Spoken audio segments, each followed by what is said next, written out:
Good morning. My name is Jeremy. I'm not a doctor. I'm not a health professional. I talk about anxiety disorder based on my psychology background and my cognitive behavior therapy certificate from CBT Australia. Okay.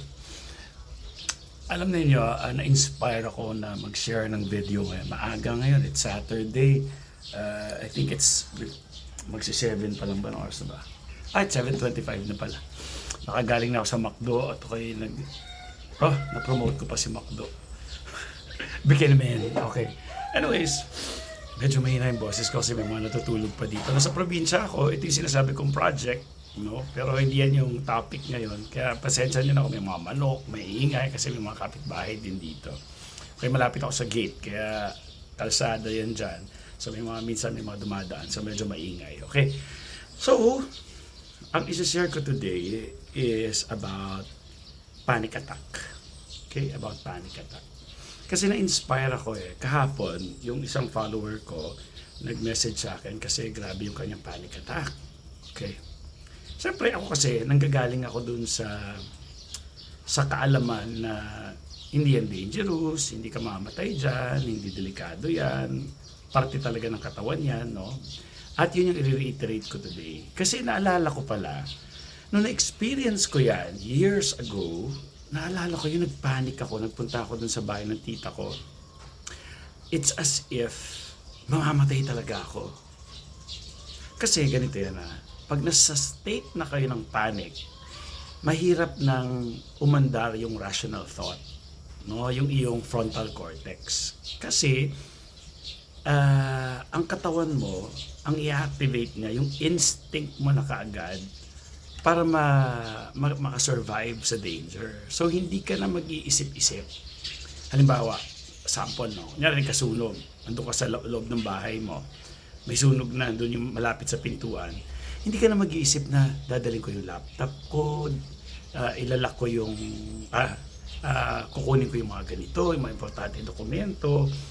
Kasi, sobrang panic na ang gusto ng katawan mo, no? At ng utak mo, makaalis ka dun sa danger. So, ang ibig sabihin nun, hindi ka na makakapag-isip ng maayos at mabuti kasi naka-activate na yung instinct na kailangan makaalis ka na kaagad doon sa danger na yon. Kaya, hindi mo pwedeng sabihin, ayoko, kunyari, wala namang sunog, tayo lang, no? Hindi mo pwedeng sabihin, anxiety lang to, titigil din to, 15 minutes, mawawala ito. Okay?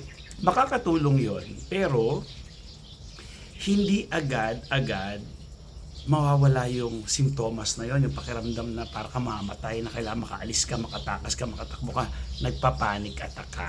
Okay? So, pag ganun, ang gagawin nyo lang dyan, kasi ito yung ako dati, ito yung time ko na hindi ko pa masyadong gamay, hindi ko pa masyadong maintindihan. Panic ako, check ako ng oximeter ko, check ako ng blood pressure ko.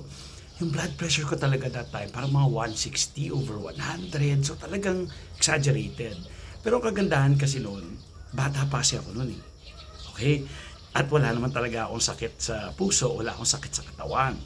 So, ngayon na-realize ko, kapag gumaganon na, kahit tumaas BP ko, hindi ako ganun ka nagpapanik, nagme-miserable kasi controlled naman yung aking hypertension. Talaga may hypertension ako, no? Kahit pamilya namin meron kami hypertensive, pero may maintenance na kami, no? Ako, actually nag-start ako sa maintenance ko mga mid-30s no? Mid-30s may maintenance na ako. And yearly, gawa sa opisina namin, na-check talaga yung katawan ko, no? Yung puso ko, lahat, no? So, masasabi ko na pag sinabi ng doktor na, okay, kaya mo, mag-gym ka, mag-exercise ka, ganon. So, ngayon ko na na-realize, kung alam ko na to dati, nung time na ako'y nagpa-panic attack, siguro hindi ako ganon ka miserable. Kasi, tandaan ninyo yung katawan natin, nagre-react lamang sa kung ano yung iisipin natin at kung ano yung nasa environment. For example, it's either real, totoong danger, or perceived. Ibig sabihin, katang isip lang. Halimbawa, kung may sunog, talagang panenervyusin ka niya para makaalis ka dun sa bahay na yun, makatakas ka. So, ano yung mga simptomas na yun? manlalabo. Yun yung nagpanic siya kahapon kasi parang gumagalaw daw yung peripheral niya dito sa side ng mata niya. So nagpanic siya doon kasi first time na na-experience yun at parang nawala daw siya sa realidad, no? So the realization yun, no? Pero ito ang kagandahan kasi sa kanya. Madalas kasi siya sa clinic kasi kailangan niya gawin yun. Hindi siya may sakit siya, pero may ginagawa lang siya na normal sa isang tao. Okay? Kailangan niya lang gawin. So wala siya sa danger. So ang doktor kasi alam na yan kung may problema ka o wala eh. Sa tsura mo, sa mga sintomas mo, ganon, no? So ang problema niya kahapon, first time na nangyari yung sintomas na yun, na parang yung mata niya daw gumagalaw. So sabi ko, kadalasan kasi depende sa interpretation natin yan. Okay? Minsan yung bagay na wala naman talaga, pero lalagyan mo ng sarili mong meaning, sarili mong interpretation, sarili mong perspective. Ibig sabihin, hindi siya scientific, sarili mo lang. Ngayon sabi mo, hala, ito na yun, mamatay na ako dahil ito na yun, bago to eh. Pero medyo hindi siya ganun ka-sensible. Kasi halimbawa, sabi ko, ano ba kinakatakot mo? Mabubulag ka? Sabi niya, baka himatayin ako. Sabi niya gano'n. Ngayon, yung himatay, maraming rason bakit ang tao na himatay. Pero hindi naman siya himatay totally. Pero yun yung kinakatakutan niya. Kasi nga, since bago yung simptomas, naturalmente, yung utak natin, magra-rationalize siya. Mag-iisip siya ng, bakit nangyayari to? Ano kaya yon? So kung ano yung may isip niya, yun yung nagiging totoo sa kanya. Pero not necessarily scientific. Sarili niyang opinion, sarili niyang interpretation, sarili niyang pagtingin, sarili niyang utak lang na, baka kasi ganito to, baka ganito to, baka ganito to. Eh ang problema, hindi naman siya doktor. Pero natural yun sa atin kasi tayo mga tao, kailangan ma-rationalize natin eh.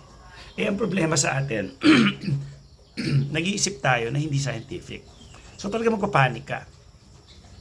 So anyways, nung kwento ko yung sa akin nung time na yun, naalala ko pala. Kaya sabi ko, kailangan ko gumawa ng video na to kasi importante ito sa mga taong nagpapanik attack eh.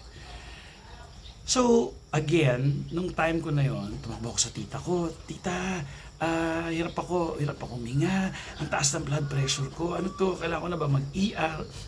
Actually, sa nangyari yun, naka-assign ako nun sa Bacolod, work ko. Umuwi talaga ako ng Manila, nagpa-check up ako, lahat. Tapos sabi ng doktor, ayos naman. Lahat. Actually, that time wala pa ako maintenance noon. Tapos sabi ng doktor, ayos naman lahat. Tinudi-echo ko lahat. Wala problema.